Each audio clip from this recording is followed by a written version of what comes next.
అఖండ టూను ప్రతి హిందువు ప్రతి భారతీయుడు సనాతన ధర్మాన్ని నమ్ముకున్న ప్రతి ఒక్కరు చూడాల్సిందే. దాని బోయపాటి శ్రీని గారి యొక్క స్క్రీన్ ప్లే డైరెక్షన్ లో తమన్ గారి యొక్క ఆ సౌండ్ బ్యాక్గ్రౌండ్ సౌండ్ కానీ మ్యూజిక్ కానీ అద్భుతం ఉంటుంది. ఇక బాలకృష్ణ గురు గారి గురించి చెప్పాల్సిన అవసరమే లేదు. ఇవాళ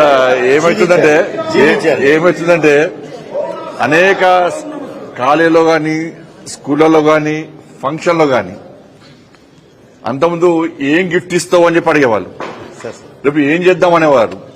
ఇప్పుడు క్లాస్ రూమ్లు కాలేజీలే బాలకృష్ణ గారి సినిమాని చూడాలని చెప్పి బెట్టింగ్ పెట్టుకుని ఇలా సినిమాలు చూసే పరిస్థితి వస్తుందంటే అది బాలకృష్ణ గారి గొప్పతనం. ఇవాళ ఆ వయసులో ఇలా ఎన్టీ రామారావు గారిని మైమర్పించే విధంగా ఎన్టీ రామారావు గారు లేరు అన్నటువంటి విషయాన్ని ప్రజలు ఎవరు ఊహించుకుంటలేరు. ఇలా బాలయ్య గారి రూపంలో ఇవాళ ఎన్టీఆర్ చూసుకుంటున్నాం. ఇవాళ అటువంటి ఒక గొప్ప నటుడు బాలకృష్ణ గారు. నిజంగా వారు వేషధారణ వారిని చూస్తుంటే నిజంగా శివుడే ప్రత్యక్షమైనటువంటి పరిస్థితి మనకు కనబడుతుంది.